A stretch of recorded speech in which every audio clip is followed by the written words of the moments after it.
So when you say real estate is overpriced, what exactly do you mean? There are properties in New York that cost $150 million. Why not compare those ones to this one? So it is not a fair comparison. If you are comparing apples to oranges, not that you pick Ikoyi here and you go and pick the Oshogbo version of Brazil and you say that they are the same thing. Saying Lagos has become more unaffordable is the truth. Even me, I'm a landlord, but I'm also a tenant. Because where I want to live, I can't afford to build there. So you can't just come and say real estate is not affordable and it's not the developer's fault. We know areas in Lagos where if their transformer goes bad, they wait for a year. That's because there's nobody of influence, and that is why the price is that way. But when you are in somewhere like Ikoyi, the transformer goes down at 6 o'clock. Best believe that by 9 p.m. there will be a new transformer. So you expect to pay a premium to get access to that place. I'm not shy to say that the government collects a lot of money from us. If you look at the thing that the government is making, like list of income, real estate is high. I think number 4. So would you say the government should stop making money? No, they make a whole lot of money off of us developers, and that cost to be transferred to you. A lot of developers, once they collect initial deposit, they go and marry on that wife. They look at that the project is worth 8 billion. My profit is 1.5 billion. I can start spending from that 1.5. A lot of developers don't even use contract. They will just have gentleman agreement. WhatsApp chat is all they have that they sold property to this person. And you, the buyer, fear no catch you. You carry 500 million, give person nothing that you are signing. A lot of people say, go and invest in stock. You are walking backward. Nobody is sitting here that knows what Apple stock is going to be tomorrow. You understand? But I can guarantee you, I'll tell you that if I put my property down today, the value is going to increase more. So we are not saying don't invest in stock, but putting money in real estate guarantees 2 things. Your money will not reduce in value, and secondly, if katakata bust, you will see where to stay. You can't stay inside your stock portfolio. Pandemic hits and hospitality industry went under. You didn't have anything, but while you're hiding in your house quarantining, where were you quarantining? Inside real estate. Yes. Your landlord know that you cannot pay rent. If he try for you too much, he will give you time paid later, but you have to pay that rent. Hello everyone and welcome to the KK Show, Key to Keys, your ultimate guide to unlocking secrets in the Nigerian real estate market. Now, today's guest is not just a developer. He's intentional and unapologetically meticulous. Now, in an industry that's filled with noise, he's a calm voice of precision with a magnetic community on Instagram and a community that listens. He's constantly redefining what it means to build right in Lagos. Without further ado, ladies and gentlemen, welcome with me, Sir Folajomi. Thank you very much. It's good to have you here. Thank you for coming on our podcast. Okay, let's dive right in. We've been hearing talks and speculations about the prices of real estate being overpriced. You are a developer, you sell homes, and I see that you've been trying to address it online. Now, what can you say about that? When you mean overpriced, what exactly do you mean? Do you mean that when you put money forward, you're not getting value for it? If that is the case, then I don't think it is. Because the whole point of holding land in the first place is for it to increase in value. So when it does, don't complain that you didn't buy when others were buying, because that is what it really is. Yeah. Is you being pained that you didn't have maybe your parents buy, then pass on to you, or you didn't buy on time. Because land prices have been going up since forever. When my father bought a property back in 1984, I think the entire one plot of land was around 3,500 naira. So, and that was highbrow Surulere. It was not just anywhere. No. 3,500. So compare that to now, where the value has drastically increased. If I bought in 2019, I probably would have bought it around 55 million. And selling it now, if I want to sell it, I can't sell it below 120. So it just depends on when you enter the game. So when you say real estate is overpriced, it's not fair to those that are holding on to the land, hoping that they get value from it. Now, if you mean where you are talking about properties that have been built, then that is an entirely different case. Yes. I would say, yes, there will always be people that want to take advantage of what the market is selling for. I'll give you an example. If a property is selling at Ikoyi that was built by top 5 contractors, definitely they are going to build to a different standard. Their overhead is going to be different, and the quality of the construction will be high. You understand? Now, if you are comparing that because they are on the same, maybe body loan, for example, somebody is building with the worst standard of construction and everything, and the person that is building with top 5 contractors is selling for $4 million per unit. You understand? And the person down the road, his project is not worth up to 1 million. You understand? But because he knows that they are gullible buyers, he can, stand and say, mine is for 2.5 or for 3 million. Now, if you then point out that property and say that particular property is overpriced, then you're right. Because that's that person trying to take out advantage of also being on body loan, despite the fact that he built below standard. So all those type of cases, yes. But the market in general is scarce to see where real estate is overpriced, because most people in the game know what their value is. And if you are not sure, there are estate surveyors you can hire to confirm for you. There are lawyers that can confirm, what documentation it carries in order to drive the actual value it is. It's only when you're looking for maybe a deal, then maybe you see something that is valuable and something that doesn't have any value. Then you're comparing, like, that one that is valuable is overpriced. If that is the case, then I think you might be wrong. Okay, I think the comparison have been between real estate in Lagos, Nigeria, and outside Nigeria. We've had people show us things, probably in Brazil, in some parts of South Africa, in comparison with what we have in our own Ikoyi, and people expect more. Let me give an example. Okay. Sorry for cutting you. There is a property right now. Okay, let me give an example. A property in Lagos right now, maybe a highbrow area of Lagos. Let's use Banana Island, for example. A standard construction, if you are getting a penthouse, you are getting around a minimum of 500 square meters, which is the size of plots in Lekki, in Surulere, in Ikeja. You understand? Now, if you are getting that in a penthouse in the most expensive place, the most affluent place in Lagos, you are going to be paying nothing shy of $4 million, $5 million. Yeah. But if you go to Chelsea in London, which is not even Chelsea in the UK, which is not even the Ikoyi of the UK, you're going to be spending nothing less than $8 million. No, £8 million. And you won't be getting up to 400 square meters. So it is not a fair comparison. If you are comparing apples to oranges, not that you pick Ikoyi here and you go and pick the Osogbo version of Brazil and you say that they are the same thing. There are properties in New York that cost $150 million. Why not compare those ones to this one?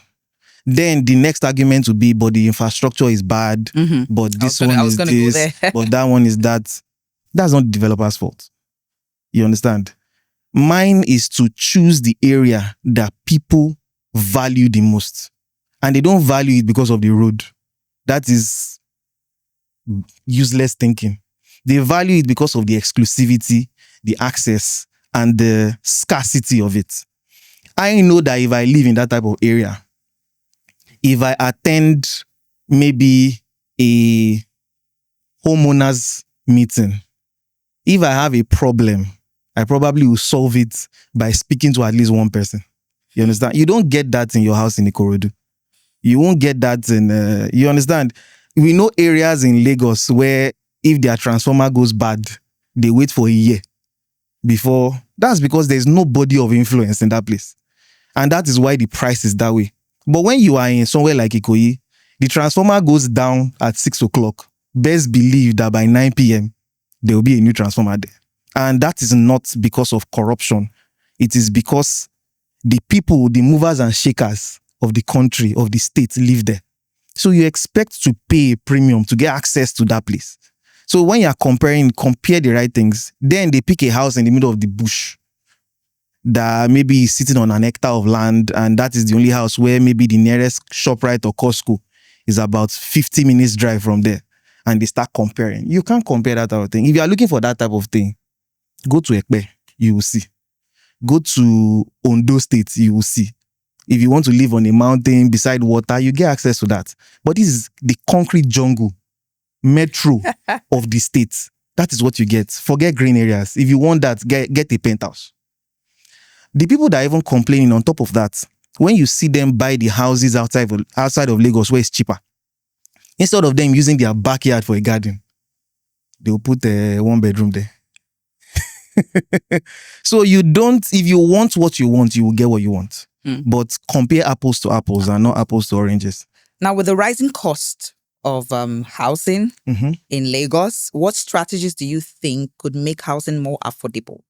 Are we trying to say that we are getting to a point where not everybody can live in Lagos? Like, if you don't have that kind of money, you can't live in Lagos?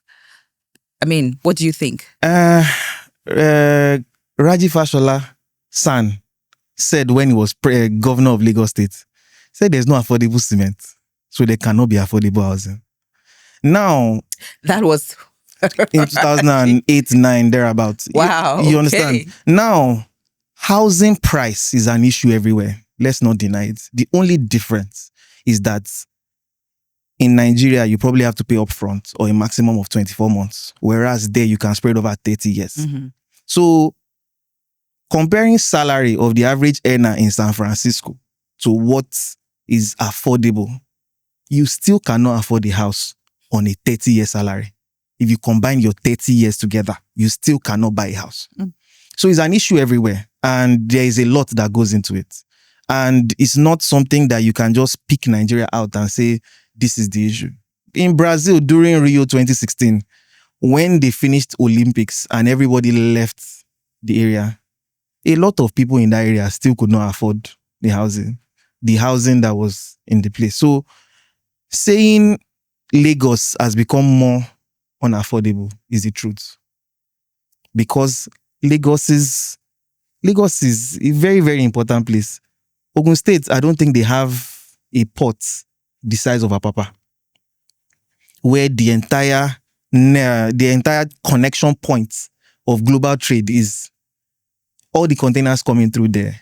Everything that runs Nigeria basically comes in through there. And if it doesn't come in, it goes out from there. So you can't just come and say real estate is what is not affordable, and it's not the developer's fault. It is not the realtor's fault. And when you do buy your land and it's time for you to sell for 200 million, you won't consider the buyer and say, real estate is expensive, let me sell for him for 20 million. So I think it's all of us. It's all of us. It's all of us. So when is your own turn? If you are going to be philanthropic, then good luck to you. I think I heard that from a developer of mine. We're having this conversation, and he said, look, if anybody right now wants to, they have a land in Lekki Phase 1 and they want to sell for like 100 million. The developer said he's going to add, extra 50 million, and he will buy it. He would buy it if you're being nice. And he said, I promise to build affordable house in the Lekki Phase 1. If you can sell this land to me at 100 million, I will add something, 50 million. So as thank you. Exactly. And then build affordable house. And so it goes beyond the apartments. The cost of land also has its influence. Very, very large. Let's talk about rental. People are complaining also. I think these things are symbiotic relationship, right? Mm-hmm. They affect, if one happens, it just happens to every other sector. Because if you're buying a house this particular price, there's no way you want to rent it at a lower price. You want to make your money. Yes. So let's just address the rental space. Before I say that, I want to say something. Any investment that has good returns on investment, not good, great, is the end customer paying more than they should. Everybody is happy that there are some stocks in the Nigerian stock exchange right now that they are doing astronomical values. Mm-hmm. You are paying more. If you are the customer of those products, you are paying more than you should. So if that same thing happens in real estate, then who is to blame? It's the investors. But investors are solving a problem, a very important problem. I hate to call on the government again. They are not providing as many houses as we expect them to, compared to the population explosion in Lagos. Sure. And you will not also blame them. The number of people coming into Lagos every day. Some people are right now in the north, in the east, in the south. The way some people hope in Nigeria to go to New York is how they are hoping to come to Lagos. You understand? And when they come in, they have to live somewhere.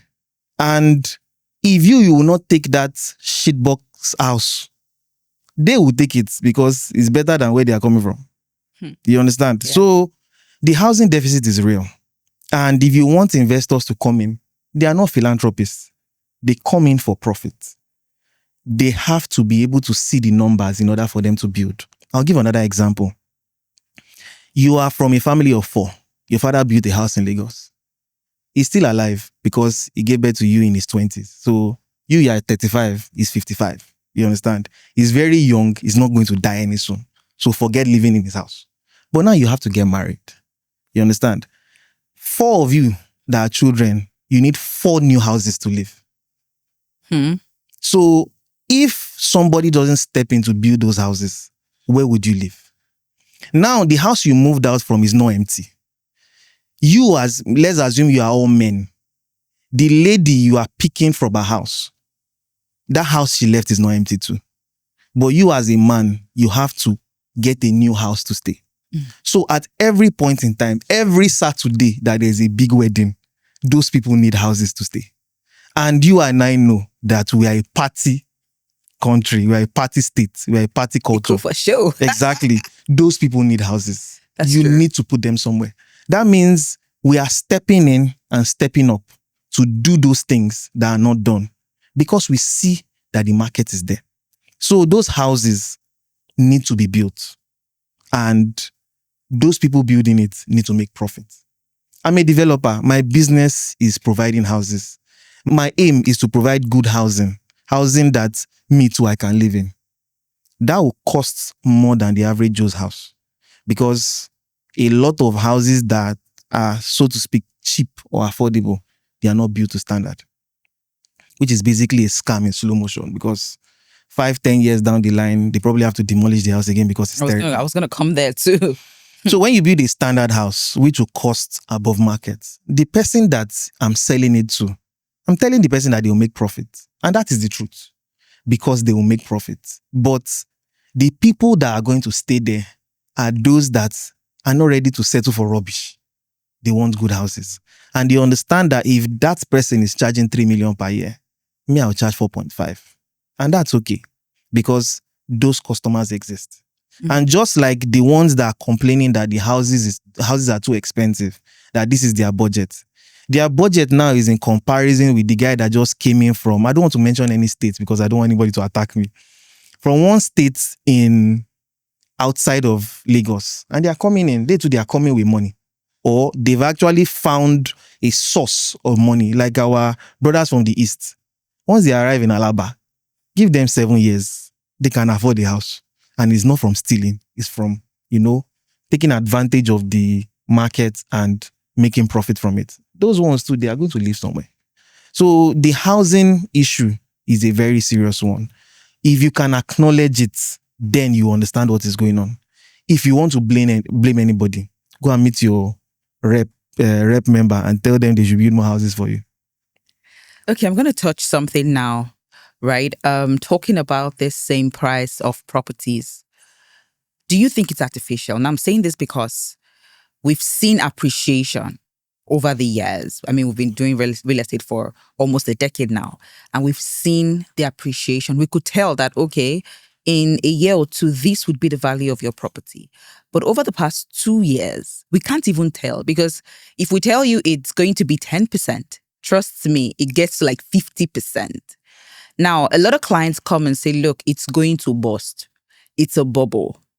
Things are going to return to normal, because right now we're seeing houses in Chevron for as high as 800 million, 700 million, and then we're seeing houses in Osapa, Ikate for as high as $1 billion, 1.6 billion naira. Now, anything billion, 2-3 years ago, billion was like Ikoyi, and it wasn't so common. Do you understand? For you to see a property worth $1 billion, it wasn't so common, say in 2019, 2020, right? But over the past 2 years, it's now everything is from 1B, 1B and above. And I've spoken to some clients, some investors who are like, look, I think this is a bubble. I think things are going to change, because who are those going to buy this property? The good thing is I am in the market. People are buying. However, I want to understand, and I want my viewers to also understand, because this podcast basically is for education, right? Is this a bubble? Is this real? Are there chances that, the dollar, because right now it's more or less like because of the cost of materials, this dollar has influenced the cost of materials. Is it going to come down? I know a lot of our diasporans don't want that to happen, but, is it going to come down and would everything return back to normal? What do you think? 2013, I remember we're working on a bill of quantities. We were trying to prepare a bill of quantities for a big church building that just completed recently, back in 2013. Cement then was 1,900. Then, part of the information we're hearing that real estate was getting overpriced and the bubble was going to burst. This is 12 years later. Bubble never burst. Now, the difference between bubble elsewhere and bubble here is that if at all the bubble will burst, it will start growing immediately. What do I mean? When financial crisis hit the United States in 2008, and now I'm not an economist. I don't know too much about it, but from the little I know or from the little I've seen, I'll give you an example. Somebody is using a mortgage to remortgage and to remortgage and to remortgage. The moment one domino falls, the entire thing collapses. That means they don't own those houses outright. You understand? It's the bank that really owns them. So when you can't afford to keep paying your mortgage, the whole thing goes. The first one goes, then it affects the second one and the third one. A lot of the houses we own here, now we get them. So unless you can convince everybody in VGC that their houses are worth 50% of what they are worth, which nobody will agree with you, that is when the bubble will burst. What does that mean? I say my property is worth 50 million. You say your property is worth 50 million. You say your property is worth 50 million. The moment somebody comes and pays that 50 million, that's the end. That is the price. You understand? Nobody would ever agree that I will sell lower than the next person. Do you understand? And a lot of how we get these prices are because of what we've seen around. We don't just arbitrarily open our mouth and say prices. And now, if any bubble will burst, how many people need to come together for that bubble to burst? If it were maybe a developer that has 200 units of houses and he was selling for 500 million and he sees that if I don't sell quickly, my creditors might come for me. So let me crash the prices and quickly sell so that I can pay back. But a lot of the houses that are overpriced, in quotes, they are owned by singular owners. And they've all bought, they've all held, and now is their time to sell. And you're telling them that the bubble will burst. They will be looking at you like this.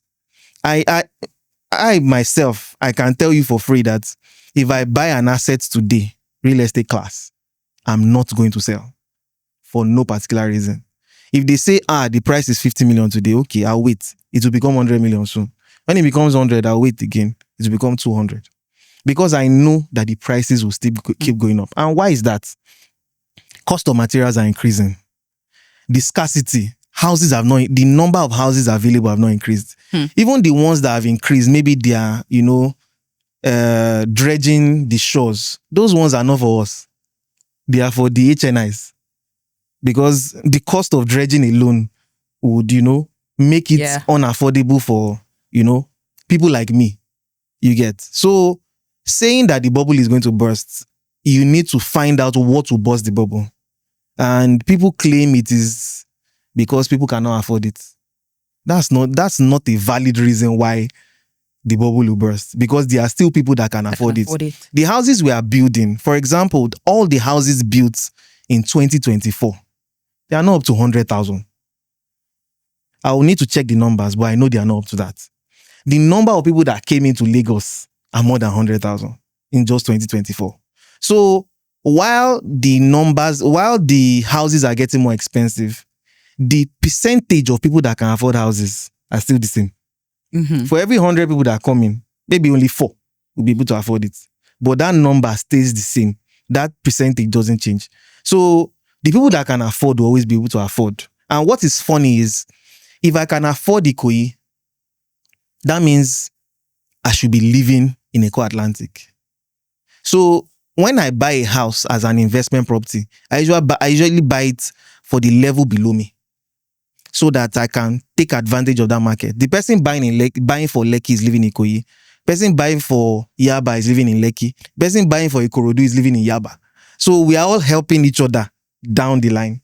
So why, I don't see how, but if somebody can actually break it down and make me understand how the bubble will burst, I don't see it happening, because we own what we own. Yeah. Nobody owns it. Nobody's rushing us to sell. Unless maybe you find one person that hits maybe economic decline and he has to sell off his property, which is distress sale. Unless there is a multiple of distress sales. And why would that happen? Did the economy collapse? No. So it can't happen. Bubble no dey burst too. You said something, right, that most of the time I've seen it. When some developers put up their prices, it's basically because somebody else sold at a particular price. Not looking at the kind of finishing or what exactly made this person sell at that price. And then it just becomes the norm. It is either this price or something slightly above it. And I mean, having that kind of influence on the market, isn't it a form of being overpriced? I mean, I think that's where we need the government to actually come in for prices, homes that, you say is luxury. If people can actually identify that as being luxury before your prices, because the word luxury has somewhat been bastardized. We've seen lots of homes that are not even worth the word lux. Talk more of luxury. I get you. And, selling at that same price. And just because a person wants to stay in a particular community, he just goes ahead to buy the property, and then everything just becomes the norm. What do you think about that? Because I mean, I'm a broker and I see all these things happening. And to even change the narrative, we don't have the authority over the pricing of a property. Now, what did they tell you make you say go sell? Exactly. So I think because we're having this narrative, saying brokers are the ones. I don't know where that is. I don't know who does that, but all my life, we've been doing this for almost a decade. We've never had to influence the price of a property. There are valuers that go out, value this property, and then tell the seller, this is what you should sell out. This is what is obtainable in the market. If you want to mark up a little, that's fine. And then that's what is communicated, to us. So, I mean, talking about all of these things, if we can have the government, or what do you say? What do you think? The president we have is a king of free market. He will never force the government to step into that out thing. So that one is out of the way, at least for the next few years of his tenure. Now, a lot of people think buying real estate is like buying biscuits. You understand? And even with biscuits, there's NAFDAC that you're hoping that did their part. You understand? Sure. But in this type of case, you don't know the developer. You understand? They probably brought somebody like confidence to convince you to buy the property. But it's still up to you, because not everybody is confidence that is going to go through. And I mean confidence you. Not everybody is going to do that deep due diligence on the developer to make sure that this is, they say what they do what they say they will do. And even the realtor in this case cannot see the future. You understand? The best, somebody like you that has a team of, due diligence people, they'll check, does he own the land? Does he have financing? Has he messed up in the past? Who are the professionals he's using? Those are the real questions you ask. And once the answers are usually good answers, you help them to market. You understand? Now, if you as a buyer, you don't go through somebody like that, you want to buy by yourself because you saw an ad or you saw a realtor that is not, there are realtors and they are agents. So maybe you saw an agent, you understand? And they told you that this property is for sale at this price. It's up to you to make sure that you check what you are buying. Don't assume that it is guilty until proven innocent. Don't ever assume that it is what it is. And I usually give the example of flight tickets. If you go on an airline, you want to go to maybe Amsterdam, for example, you see a list of flights. Some people shop by price. If you shop by price, if you enter Kenya and enter KLM, you see the difference. You understand? Sure. So if you go in looking at only price, you are in trouble. Also, if you go in assuming that the most expensive is the best, you also be burnt. Take your time. Go through it. Sometimes things look so beautiful in photos. I'll give you an example. There was a land we're supposed to acquire to develop. And when we saw the land in the photo, it was beautiful. When we got there, There were some guys that were selling steel at the back. Every small thing, the noise. That place was serious noise pollution. We knew we couldn't sell there. Another place we went to, when we got there, God blessed me that I went on a Sunday.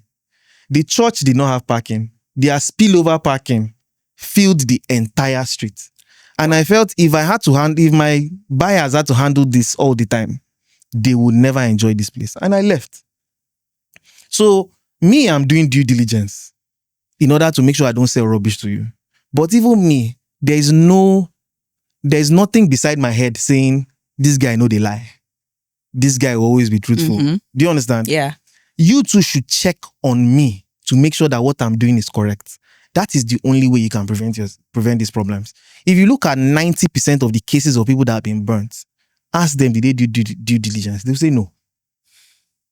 Or they will just tell you one story. I've heard somebody telling me that they wanted to get a surveyor to check the status of the land. The guy bought land in the setback on Ekpe Expressway, where government allocated for monorail. Wow. It was in Dublin. He said, the surveyor said he wanted to collect 1 million naira for the survey and everything. He said no, that the money is too much. That his father in Lagos said he would do the survey. I said, your father is surveyor. He said no. The moment they put block on the floor, Lagos State government came and cleared them out. Then the guy was shouting helter skelter. They've scammed me, they've scammed me, they've scammed me. Who scammed you? Did you check? You didn't check. Somebody else, because he heard that when government excises a land, they put it in the Gazette for people to see. This scammer published, you know those classifieds in newspapers? Yes. He published a classified saying, the 30,000 acres at Iyano something in Lagos now belongs to the family of so and so. And that screenshot, he sent it to the guy and said, we've been published. I'm like, no. This is anybody that is a professional will smell the scam from a mile away. And that will not cost you anything. Some people collect as low as 200K, 250K, 300K for due diligence.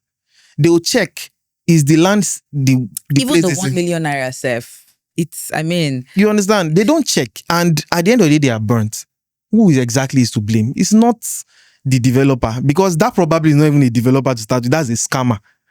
Any industry that there's a lot of money and little penalty for doing wrong, people will take advantage. Yeah. So do your own part so that if these people don't see you to scam, they'll go out of business, they'll go elsewhere. There's a story about the 1930s when alcohol was illegal. There were a lot of, bad actors in the game. Then when they legalized alcohol, those people went out of business. Instantly, they don't get job do. True. They have to go and look for something else to do. That's the same way. If you do your due diligence, you put these people out of business. Majority of the time. You mentioned a developer that we don't want to mention here, that he didn't deliver on 2 projects. And that is the reason why you're not selling his next project. It's that simple. If you go even at the surface, going to the right realtors, they'll tell you that, okay, I don't need that place. So. You understand? Yeah. But some will go ahead and say, no, that one is cheap. Why are you selling Lekki for 30 million? Somebody is selling for 11 million. I've had that happen severally. Please, what do you expect to happen? You are saying you have 11 million. If you have 11 million, you can't buy it. Go deeper away from civilization, and you see something that is your size and buy. Not trying to buy what you cannot afford at the wrong price, hoping for the best. It's like carrying 500K and hoping to buy a MacBook Air brand new. It's not possible now. It's not. You do understand? Yeah, so those are the issues. Let's touch developers now. We've been seeing lots of abandoned projects, a whole lot of them. I have lots of clients calling because we have our numbers out there and we have a huge following of the diaspora market. And they reach out, confidence, we need help, no delivery here, no delivery there. And it's a whole lot. So we've put very strict measures in any project we're putting out there in the market. And, we get to hear clients ask for ridiculous discounts on projects while we try to ensure that we get good deals. We've had clients request for ridiculous, discounts on this project. And with the way this abandoned project is becoming rampant everywhere, you're seeing lots of people who can't deliver. What would you say is the major cause? Wasn't there proper feasibility study? Because I hear clients say, why didn't you forecast? Didn't you get a quantity surveyor? Why didn't you do all that you need to do? We're talking due diligence. Did you, as a developer, do your due diligence? So what can you say about that? As I mentioned before, I don't know many developers that know what they are doing. You understand? And that is because when you want to start a project, all you are looking at is how much we buy land. How much did that person build it that looks similar to that? Then you look at the numbers just briefly in your head, maybe they calculate on your phone and you're like, okay, if I buy the land for 50 million, that guy developed his own that looks like this in 2022 and this is 2025. He developed it for maybe 3 billion. Okay, you're not supposed to pass 3.5. You use that one to sell. And at the end of the day, when you now want to start the construction, you realize that 3.5 is far off from what is possible to develop. Do you understand? A lot of them don't take their time to run their numbers. They don't take their time to check what they are supposed to check. A lot of them are clueless. Sorry to say, there are a few developers that take their time to study. And that is because a lot of them, sometimes they have sold for other people in the past. Maybe they were realtors and they think it's that easy to just, look at it and understand that this is what's going on. Some, they have access to finance. So they're like, okay, let's just develop this thing and see how it goes. Some, they have, what's it called? They have access to buyers, people that can pay good amounts of money. And at the end of the day, they put people in problems. I'll go a step further and saying, I know realtors that when they want to take on your project as a developer, they bring in their own quantity surveyor to run your numbers. Yeah. To make sure that even are you sure what you're saying? Mm-hmm. For every cost you try to cut off, you are cutting into your project delivery. Exactly. So take it, as we said before, do your due diligence, not ending at just land. Go a step further and understand what it actually costs to actually develop a house. And you don't need to do that by yourself. There are professionals you can hire to do that for you. If you get that out of the way, you have a lot less, uncompleted projects. That's true. And a lot of developers, they think like contractors of those days. Those babas that were like money. They were collecting government projects. They were rich. A lot of them, according to my father anyways, because I was not old enough to know. Once they collect initial deposits, they go and marry on that wife. You understand? They look at that the project is worth 8 billion. My profit is 1.5 billion. I can start spending from that 1.5. They look at what's 100 million going to cost. A contractor can do that because his role is very, very clear. Now, money where you give him, go use. Now, the change on top, go chop. But a developer, you've been given everything. I give you money, you give me house. Period. I don't want to know any other thing that you're telling me. So when they start pulling out funds, when there's a fluctuation issue, contractor no go chest them. He will come with claims that cement is now 10,000. We agreed at 9,000. It cannot fly again. If you don't give my money, I'll go home. And he has every right to go home because the price has changed. So as a developer, it's not easy to do that unless your contract of sale allows that. Unless maybe you meet the buyers and tell them that if the dollar hits 2,000 naira, I'll have to come back to you for more money. The buyer signing that knows what he is signing. But when you tell somebody that just give me 500 million and I'm going to give you a house, every other thing you do after that is past consideration. You don't have the right to come back to them to ask them for money. That's one of the mistakes a lot of developers, made this past few years. There was nothing in their contract that stated that. A lot of developers don't even use contracts. They'll just write offer letter and that's true. Some don't even write anything. They'll just have gentleman agreement. WhatsApp chat is all they have that they sold property to this person. And you, the buyer, fear no catch you. You carry 500 million, give person nothing that you are signing. Now, so the money sweet you, get. Do you understand? So, it's your responsibility. While it is on the developer, it is on the buyer too to make sure that they get these things done. And then for the developers that are not like me, that have direct access to their customers, that they go through realtors, the problem will now be on the realtor. Yeah. They will now be looking for the realtor that, now you sell that place, give me. Where is my property? And they never even pay you commission. And you are there chesting blow that has nothing to do with you. So I feel we need to put it back on the buyers to make sure that they play their role. Know that they worked hard for the money. I was discussing with one of my clients. He said he had to work Monday to Sunday for 3 years straight. Wow. In the UK for him to get to where he is. So after doing all that work, you now want to carry money and give somebody. Because in the UK, when you give somebody money, nothing happens. No. Even when you are getting an employment in the UK, you will sign like 15 documents. Because they want to make sure that you are aware of this, you are aware of this, you are aware of this, and you agree and consent to it.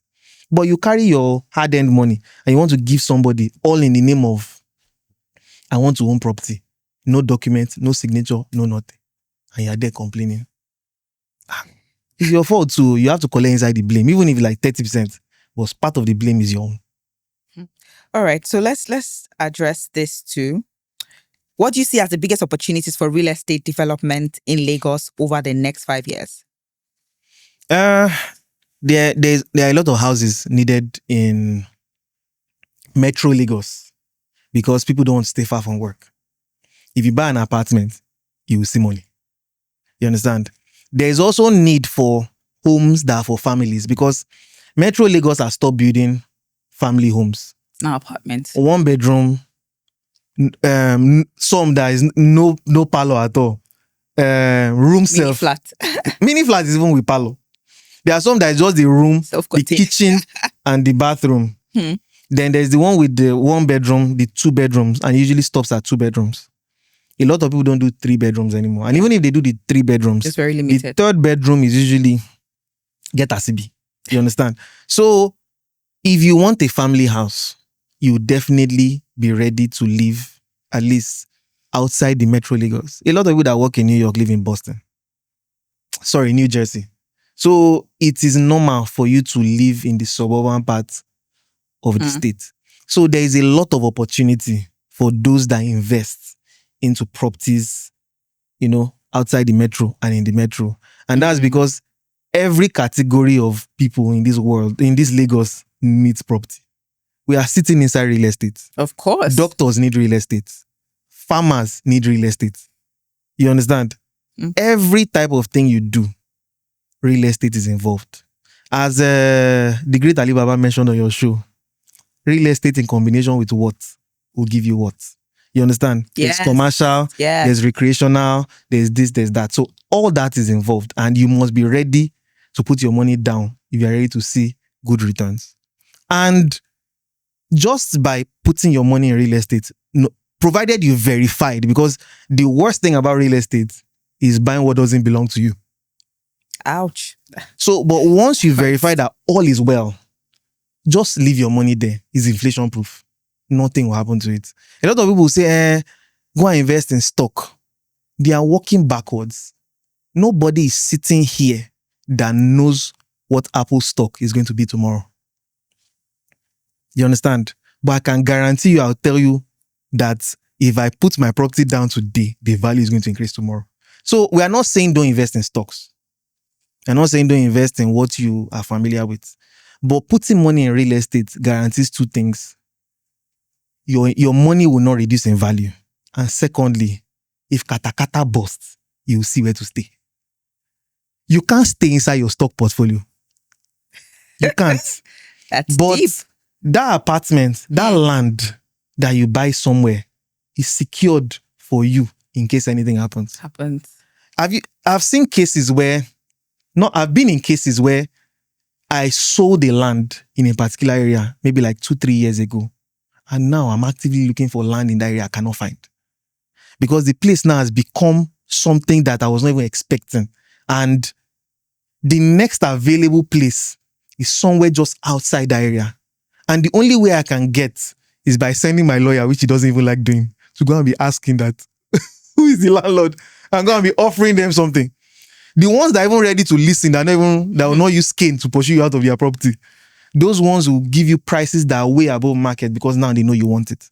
Sure. So, real estate, provided new families are giving birth to more than one child, provided the ones here are okay, and pandemic did not wipe us out, we would need more properties. Definitely. This is deep. Really deep. How many markets, except maybe food, can you guarantee that? Pandemic hits and hospitality industry went under. They didn't have anything to do. But while you're hiding in your house, quarantining, where were you quarantining? Inside real estate. Real estate. Your landlord will not hear that you cannot pay rent. If he try for you too much, he will give you time to pay it later, but you have to pay that rent. And that's the way it is. So take advantage where you can, because while the bubble is blowing, hoping to burst, please be in the bubble before it gets bigger. That's just the truth. Wow. I mean, you've given us some very, very salient points. Okay, so I'm going to ask these questions. This is between the government and the private sector. So in your opinion, what role should the government play in ensuring sustainability and affordability? The way they've done it in the past is by flooding the market with more houses. But I don't see that happening any soon, because we don't have money as a country as we used to. Back then, there were embargoes on oil to other countries where they had to come to Nigeria for oil. And that's when the oil boom came. And no matter what the economy was like, there was money in the economy. It's not like that anymore. Wait, sad. Even then, we're still complaining. There were a lot of housing projects, a whole lot. If you think about it, if you look around, you see them. It's not like that anymore. Now, if the government is not willing to do anything about it, but then now wants to, choke the people that are actually doing something about it, then you're just making business harder for people to do. And that would, give the reputation to the government that they are making business harder for people to do. And investors will leave. You understand? Whether we like it or not, private sector is playing a role that cannot be taken away from them. You understand? Private sector is a lot more efficient than the government. So even when the government wants to get some things done, they go to the private sector to come and assist them. So now if you now want to, add more things that would, cause more problems, or, tighten it and make it seem more sustainable, I don't think you get a good result. Most laws regarding real estate in Nigeria already exist in Lagos. In fact, I would say 90%, 99% of them already exist. But effecting them usually causes more problems. Let me give you an example. I'm not against breaking the law, but I buy a piece of land in Yaba. Yaba allows, I think, about 60 houses per hectare. That's 60 housing family units per 10,000 square meters. 1,000 square meters means like 6 or 7. 500 square meters, which is the standard plot in Yaba, allows 3 to 3.5. If I build a house right now in Yaba and I'm only putting 3 families there, I might as well not even build at all. Because who am I helping? You understand? More people need houses. So instead of putting 3, why not put 9? 9 families will be able to live comfortably, provided it was well designed by an architect. Now, if the government decides they want to crack down on that regulation, the developer is not poor. He has somewhere to live. He probably owns the land. He can build his own house and just stay there. You understand? But the market will keep complaining that no house, no house, no house.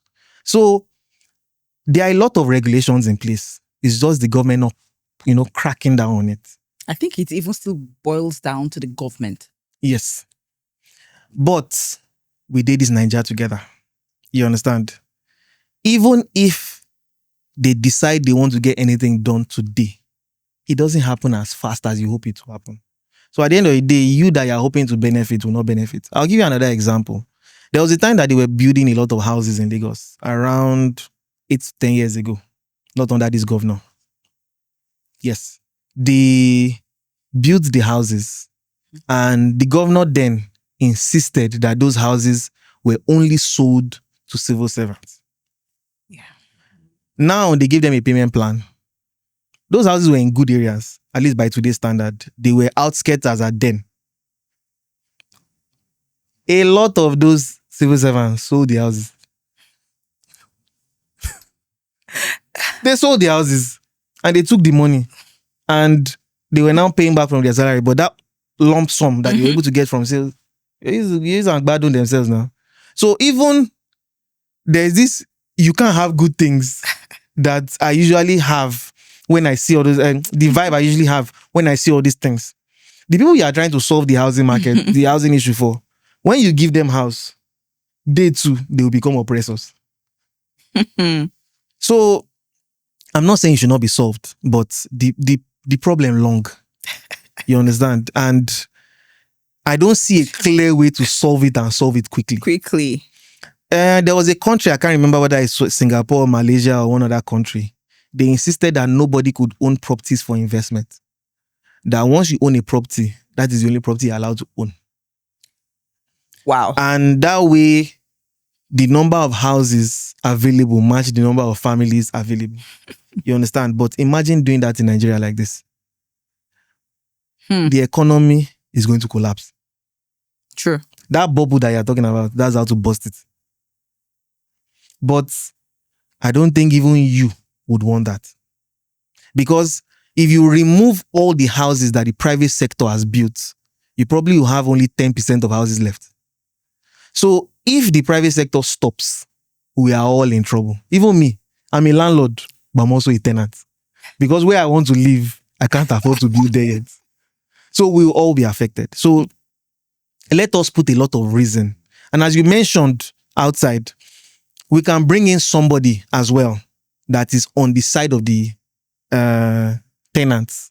We should make good arguments and see how we can actually address this. But I've tried in the past and we've not been able to get anything solid. The issue is an income issue. It's not really a, expensive housing issue. Affordable housing can only be provided by the government. And if the government cannot provide it, there's not going to be affordable housing. Shikena. Wow. I mean, this is really, really insightful and we're gaining a lot. Let's talk about infrastructure because this also adds to the value of a property. Now, one of the arguments has always been that developers provide most of this infrastructure and they're all factored into the cost of the housing.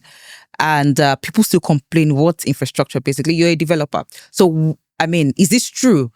Does it affect, do you provide your infrastructure yourself? Because I can see that the government is doing its best possible, providing good roads, drainages. We can see what's happening along the Lekki Ikoyi Expressway and the likes and other parts of Lagos, but how has infrastructure impacted your pricing and your development?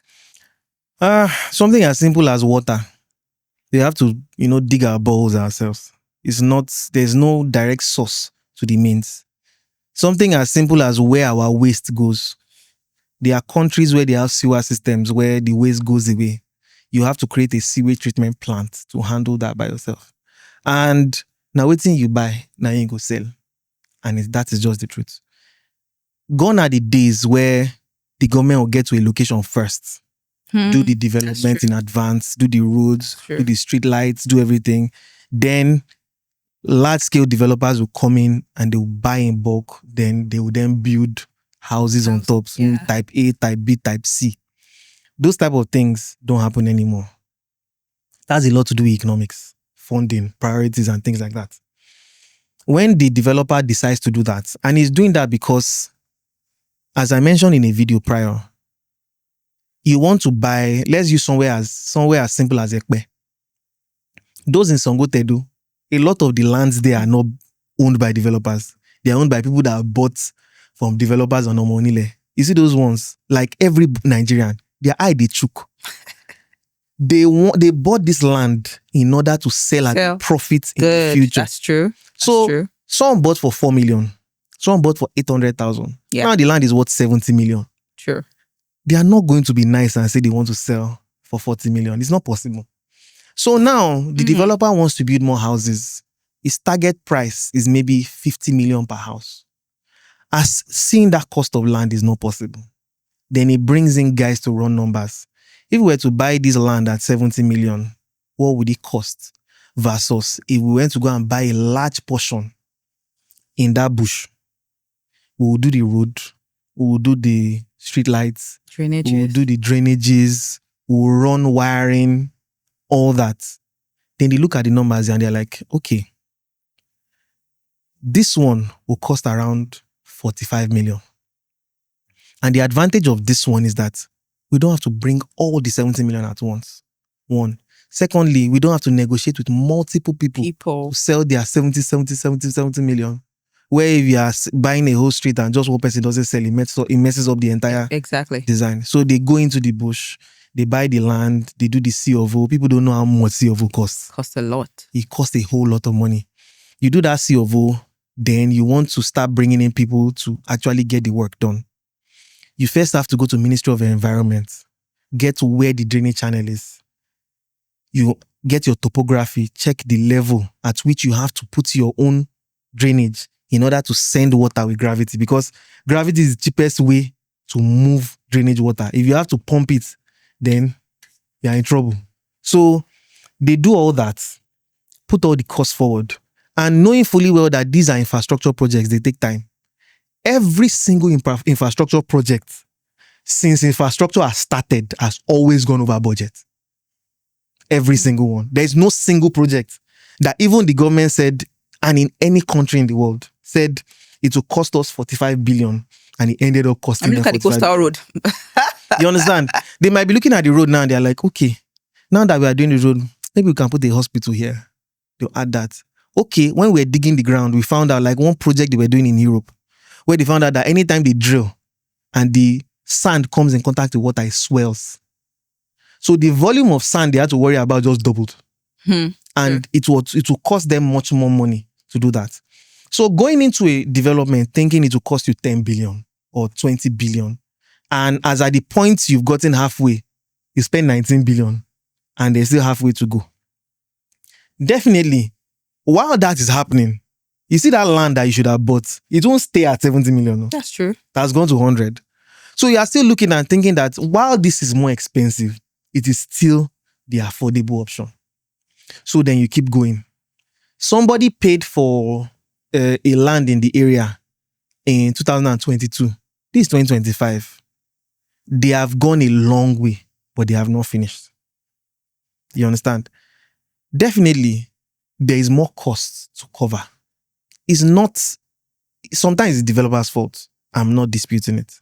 But sometimes it just costs more than we envisaged it to cost. You understand? It's a responsibility of feasibility studies, the responsibility of these things to cover it. But even when I was developing my project in 2022, I started 2023, sorry, we envisaged 50% increase in inflation, or in dollar rate, sorry. Yeah. And dollar shocked us. Nobody, I don't think anybody Dollar shocked us. envisaged. I studied quant surveying. My entire alumni group, the entire QS, everybody were just, helter-skelter, trying to figure it out. My Oga wants to sack me. He said, why didn't I do this? How did you plan for your own? So that at least I can tell him that it's not only us that are having this issue with not being able to cover, the difference in inflation that we're expecting. So everybody was just worried. Everybody was jumping up and down. So in that type of case, if a developer comes back to meet you and says, see, this is what we planned. This is what happened. You too be understanding. Be understanding, because the project is a longer cycle project. It's not a project that starts in January and done in June. If you're building a bungalow, you'll be done in that. Yeah. But you are buying into a land that you can see there's nothing there and they are trying to put something there. The advantage now is that if you are paying more, you will still sell for more. And that's one thing a lot of people are missing out in real estate. They just come and they complain. They don't look at the whole thing. Sometimes you hear somebody wanting to buy an apartment and he's saying something like, if I buy the apartment for 100 million, how long before I see my money back? Where did your money go to? That's your money. If you decide you want to sell today, because real estate is a different asset class from biscuits, it will take you about sometimes 3 months to sell. But when you sell in that 3 months, it is not the money you dropped that you're going to get. Now, if you were using the property for 10 years before that, you cashed out on that one too. Exactly. But greedy you, nobody will hear that one. It's the one that you don't understand that you start complaining about, which is another issue with the noise that we hear on the internet.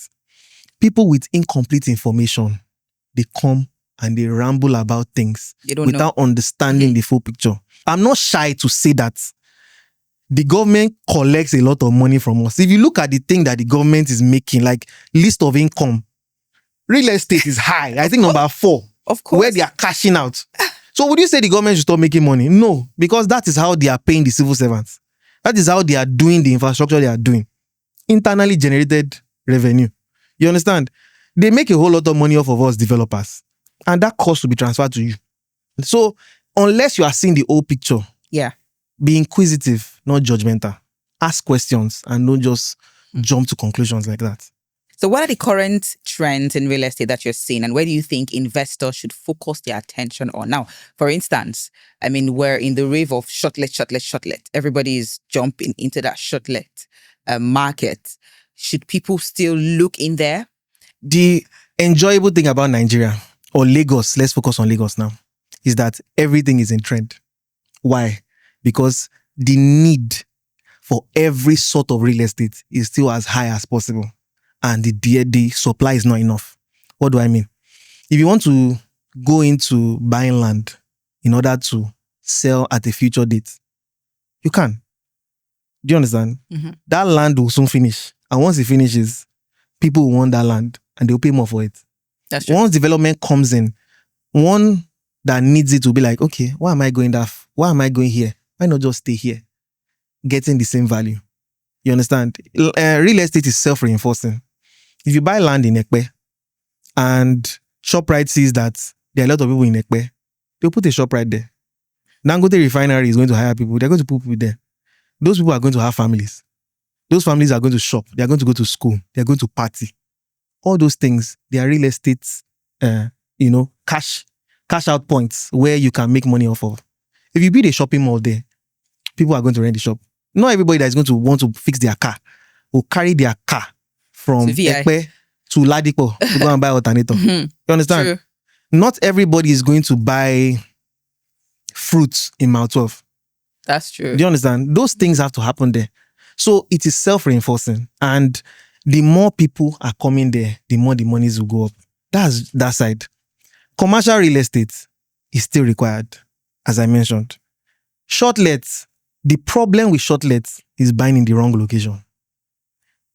Someone reached out to me and they said they wanted to put shortlets in their house in Abidjan. And I was laughing. Because what is going to attract people to Abidjan in order for them to rent it for a night or two? You have to look at the hotels. Where are hotels in this area? What activity is bringing people? If Eco Hotel has an event every other day, and their hotel rooms will never be enough, and it's not even everybody that can afford it, or maybe there's a family of 4 or 5, the hotel will not let all of them stay in one room. So it makes sense for them to take a 2-bed and all stay together. Or they are specific eaters. They don't eat anything the hotel sells. Or they are the type of people that are very frugal. They want to go for that event, but they don't want to pay for hotel food. They don't want to pay for ironing the clothes there. So they get a shortlet instead. And they stay there. They get to iron. They get to wash. They get to do all these things all under the same cost per night. So definitely those places you build a shortlet close to the train station. You build a shortlet close to the market. Somebody comes in. People don't know the amount of outsiders that come into Lagos every day. I met a whole lot of people in my shortlets. Burkina Faso. Wow. Niger. What's that one that is a lot that they come to buy hair, they come to buy electronics, they come to buy different things, and they come to stay at our shortlet. You understand? And that is because it is a strategic place to where the market is. So when they are looking, they look for Airbnbs around these places. What is that thing in Ekpe that wants to bring people to Airbnb there. If you can't find, then that place is wrong for Airbnb. So and the advantage of Airbnb is in a different class with those people that are buying land and homes. Airbnb, the minimum amount you ever have to see an Airbnb is 90 million. Anything below that is probably not in an area where will fetch you money for short let. Now, 90 million versus there are bungalows that are sold for 50 million, 70 million. There are lands that are going for 30 million. And if all you have is 30 million, there's money to be made there. If you have 500 million and you want to buy something in Ikoyi, in order to take advantage of Ikoyi, you'll see something for yourself. So there is no trend, so to speak, in that there's money everywhere. No matter anywhere where your belly is, there is bad that will come out of that place. Beautiful. So I think the most important thing is, look, wherever you are, if you are investing in Lagos, you are going to make your money, whether it's exactly. Provided that property belongs to you. You don't go and buy, you understand? But once you buy the one that the title is correct in your name, the documentation is in order and everything is in order, forget it. It's only money that is to be made. One thing you will never find is those people that have made money off of me and people like you coming to the internet to shout that it's true. There's actually money in short let. You will not hear their voice. I remember customers that bought from me, they used to comment initially, but now you just, Fola, I saw your video. Nothing about, they don't want anybody to come and disturb their market. They are making money, but they won't shout. So if you are still there, part of the people complaining that there's no money in real estate. Yes, there's no money in real estate. People that are sharp are making the money. Beautiful. This has been an interesting and insightful conversation. I have learned a lot, and I believe every viewer out there have also learned a lot. Now, finally, my final question. What is your advice to our viewers? We have a lot of diasporans, who get to invest in Nigeria, and the problem has always been, okay, how do we invest? What do we have to do? I know we've spoken about due diligence. Everybody now is talking about due diligence, but how? What should they do? What kind of due diligence should they do? And any other advice you have? Let's make five things. Number one, when you are done with your realtor giving you what they feel is the best deal in the area, because you can't find it by yourself. Realtors are the ones that have all that information. Then they will be like, okay, I have access to this person. I can even give you 5% discount. Or I know that this development started this year and there's a lot of advantage here. Or the past 5-year trend I've seen, this place is growing at a rapid rate. Mm-hmm. Let us get on this one. When you get that out of the way, you need a lawyer. You need a surveyor. What is the job of the surveyor? They need to collect, after collecting the documents that the developer is offering you. First of all, don't buy from Omonile. If you buy from Omonile, you are in trouble. A large number of people that buy from them, they sell what they don't even own. And you can't even really trace what is what. So better you buy from a developer, even if it's 20% more. That 20% they've used to cover up for the shortfalls that the developer, then the Omonile did not do. Now, your surveyor takes the documents that they have. They go and take coordinates on the land to make sure that where they are claiming they have C of O4, that place, according to Alausa Lands Bureau, they are the ones that own it. Because you see cases where they claim they are the owner of this place, maybe like 50 plots, but they are selling outside where their 50 plots is. That issue, we've heard of developers that they don't build their back fence. That anytime new buyers come, they just, developers, Omonile, they just keep extending and extending and extending. And by default, there are places in Lagos that by default under acquisition. Whether the government has not even come to say this place is acquired, by law, it is for the government. If Omonile sells that place to you, you're in trouble. Now, Omonile out of the way, developers. Some developers, shady ones, are ready to sell anything to see money. Because they didn't enter the game to solve housing crisis. They entered the game because they say there's money there and they want to cash out. So after getting your surveyor to confirm who owns this land, is it owned by this person?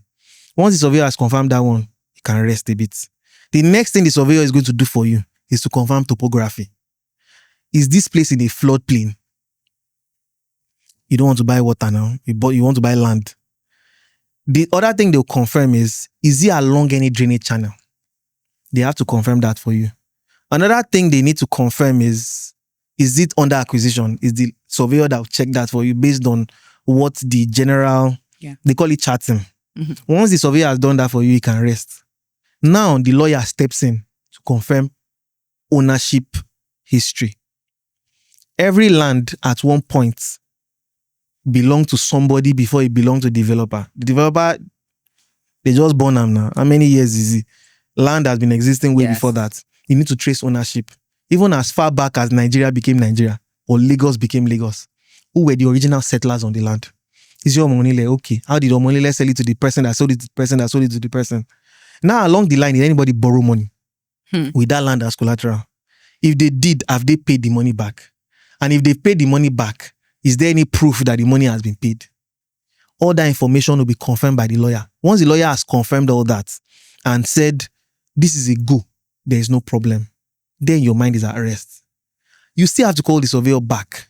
Because when ownership is transferred to you, you still have to redo your survey. Because that survey now has to carry your name. Yeah. You understand? Also, when a land, they tell you land is C of O. C of O means that the government has given the right of occupancy within a certain usage to that developer. For example, don't go and buy forest. There are some areas that are zoned for agriculture. If you buy it and you go and build house, you are better ready to put a farm at the back and call that house your farmhouse. If you can't prove that to the government, they'll carry your house and be going. So once you confirm that they've done all that, you do your survey. Once you do your survey and it's in your name, you then call your lawyer back. Let us start the process of governor's consent. Now, that one might not necessarily be your priority because you've been able to establish that the developer owns the land. And you've been able to establish that through a deed of assignment, not receipt. A receipt cannot transfer real estate. Exactly. A deed of assignment verified by your own lawyer that you gave money, not their own lawyer. Even if they are going to prepare the deed for you, get your own lawyer. Let them verify that all the clauses here are in my favor. And even if they are not, there is no issue. Yeah. Because sometimes some developers will write into it that you must be willing to pay service charge. And that is not their fault as well, except some developers that use that one as a secondary source of income. There's cost to pumping water. There's cost to leaving the street lights on. Exactly. There's cost to hire security to put there. There are other things like packing the sewage treatment plant after it has been full. There are costs there are different costs, like cutting the grass. Exactly. You understand? The landscaping and all that. Those costs exist. And you have to agree that as a homeowner in this estate, you are willing to participate. So those clauses are supposed to be confirmed. When they are confirmed, then your mind is at rest. But if you ever want to use that land or that house to borrow money in the future, because the whole point of having real estate is you being able to use it as a collateral, you must do your governor's consent. If the land doesn't have a C of O or any root title associated with the government, then it has to, the onus will be on you to get it. But once a C of O exists, in Lagos, usually 99 years, once they give Confidence Developers Limited or Eden Oasis Developers Limited a C of O, if you sell to them, they cannot get another C of O. The government is not stupid. 99 years is 99 years. You, through your deed of assignment, will receive a portion of it because they won't sell all their land to you. Exactly. Now, you then get a consent from the governor that says, I consent to the transfer of ownership from Eden Oasis the development to Mr. A, B, and C. Once you've done that, if you want to borrow money from the bank tomorrow, give them your document, they'll borrow you. But if you want to transfer ownership, sometimes you don't need to do your governor's consent. You can put it on the next person. Exactly. But if your governor's consent is in place, you charge more than the person that has to do it after they've given it to you. So the game is funny, but it's quite clear. Things you need is to make sure the ownership is clear. Make sure the location that they claim it is where it is. Once you confirm those two things, you are 50% out of the blue. The next thing you have to worry about is the quality of construction. And that only concerns if you are not buying a land, you are buying a ready-made development? Development. Who are the architects on the project? Who are the structural engineers? Who are the mechanical, electrical engineers? Who are the surveyors on the project? All those things, when it comes to estates, those things have to be covered. So as a buyer, if you are not willing to dance through all that headache, hire professionals. Once they are collecting your money, they are loyal to you. It's not as if you are calling the developer surveyor to tell you, nah, so it be. Please, who is paying him? You understand? While they will not lie to you directly, they can omit. And omission is a problem for you at the end of the day. So make sure you get ownership complete. Make sure you hire professionals and make sure you do everything you're supposed to do. And yes, for you to get a survey, it's up to 1 million naira. There's no survey less than 700,000. Location. Depends on the location. So anybody that tells you to do survey for you for 50K, but you can't. Thank you. Wow, it's been a very interesting session. Thank you so much, Sir Folajomi. Where did this sir come from? I was hoping to be knighted by the queen. At one point in my life. Really? Oh, wow. It's not too late anyway. Have you, but by the king now, Baba Charlie. I know, right? It's so great having you on our podcast. I mean, I'm sure I'm going to get lots of messages from clients who have really learned a lot. Thank you so much for coming on this episode of our podcast. And to you out there, you've heard it all, you've seen it all. Real estate in Lagos is still booming. The bubble is not about to burst. It is not going to burst. It's really Lagos right now is a fast developing state. A whole lot is happening, a whole lot. And this is not me marketing to you. This is me telling you what exactly is happening. The government is so focused on putting infrastructure in place. And I mean, what makes a place appreciate? What gives value if not infrastructure? Exactly. And then there are lots of developments coming up in terms of the quality of construction. Lots of developers, are getting their stuff together. Everyone has learned over the years, so they're putting things out there. And apart from that, we have lots of places springing up that would bring about value on your project. So a whole lot is happening in Lagos, and you want to, be a part of this development. You've heard it all from someone who is an astute developer. He is very, very intentional about what he puts out there. I've been watching you for a while, and I have seen that you are not after the money. And I'm sure anyone watching this who follows you can testify to that you are constantly after value. And that is what differentiates us from many other people. Exactly. And so, yes, you want to be a part of the train, the moving train, and you want to join right now because, look, Lagos and Nigeria has a lot to offer. Don't be moved by what you hear on the media. Make sure you're getting the right information. Till I come your way again, my name is Confidence. I'm your host, and I am the CEO of Oasis Realty, and of course, bringing you the very best of real estate to you. So stay tuned.